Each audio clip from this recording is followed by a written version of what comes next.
credit doesn't pass, then we can't do business. So, something about you guys, it was like 2 months ago. So, I can check on that. What happened there? okay. All right. Well, if you. Yeah, let me check on that. Okay. All right. Thank you, sir. Appreciate it. We'll call you back. Okay. So what's that all about, Stephen? What's what all about? Well, anytime you book a load and they're not set up or haven't ran a load on them for a while, you have to run a credit check on them. Anyway, so their credit didn't pass, and I found that kind of hard to believe, being Circle Logistics.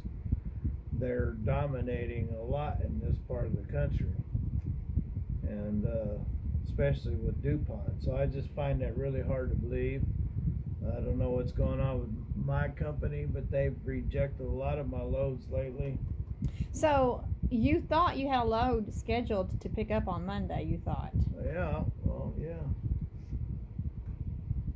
Now, what is a credit for those that don't understand? What is that? So it's a credit check is so in trucking,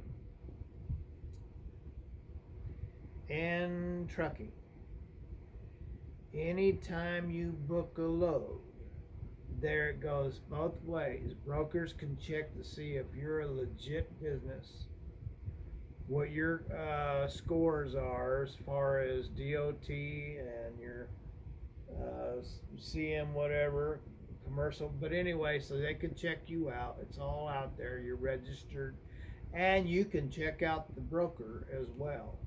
So if both of you check out, they check you out, you check out good, they check, and vice versa, and it's called a credit check. And if they have late payments or late deliveries or whatever, they're going to find out about each other. It's a matter of record. That's why you don't ever screw up when you're out there on the road, because it's going to be a matter of a record. So if you're late delivering a load, or if you didn't deliver it in time, or if you had a dispute, or you had an accident, or if somebody didn't make a payment on time, all that stuff is on your record. It's all a matter of record. And so they have a late payment. Circle Logistics has a late payment some couple of months ago, and so my company that I've been with, that seems to have their nose up in the air here lately, because they keep rejecting loads that I've been booking, and they're hard to find, by the way. And when I do find them, they reject them for whatever reason.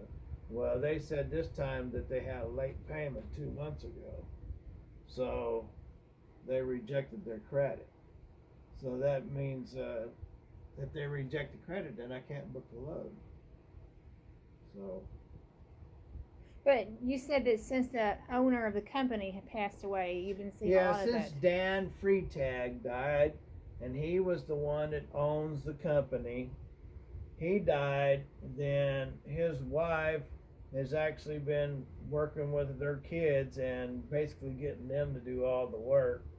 So since he's died, this is like the 4th or 5th time my stuff hasn't. I booked a load and it's been getting rejected. And so, I mean, it's already hard enough to find loads right now. And then when I finally find a load, because it takes me hours. I've been looking at this since 7 o'clock yesterday morning, since 7 o'clock yesterday morning, I've been staring at this board, and I've only made like 2 or 3 phone calls, because it's only been 2 or 3 loads that were even worth hauling. And when I do call them and then finally do negotiate something, and then they turn around and reject the load. And these people I've hauled loads for. I've hauled loads for Circle Logistics several times. There was another guy down in Tennessee I hauled loads for several times, and then they turn around and reject them. So this is kind of frustrating. And as soon as I have a frustrating moment or something, Ricky runs and grabs the phones and puts me on YouTube. So that's why it doesn't come out just so lovely and everything, because I'm trying to find words to put it together and explain it to you all. So There you go. So that's what's going on. Would you say that the hardest part of your job is finding loads? Yeah. It is. Because I know where I don't want to go, and so it's not so much about where you want to go or where you go. It's where you if you get a load that pays decent and you think you're going to make money, but then you have to turn around and deadhead 1,500 miles before you find another good load, then it wasn't such a good load, now was it? So. Whenever I've ever had anybody book me loads, they always book the heaviest load that they can find, going someplace where there's nothing there, and you have to haul a load for pennies or deadhead for 1,000 miles or so.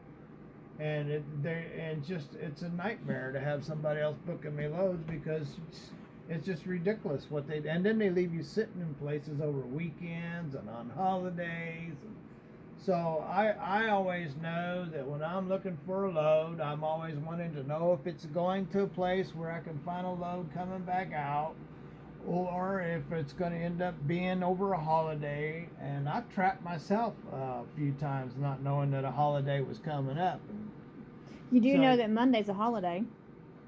This coming Monday? No, I didn't know Monday was a Columbus holiday. Day. And see, and there you go. Monday's a holiday, so they sneak up on you all the time. And it's a non-postal, no post office, and those screw things up too. So anyway, yes, booking a load is important, and it's extremely hard when everything is $2.50 a mile. And whenever you do see a load that looks like the rate's good and it's going to a decent area, and you call and it's got 900 drops on it. It's just interesting you were talking about the dilemma of holidays, and this coming Monday is Columbus Day. Yeah, well, it seems like I get hit with those a lot.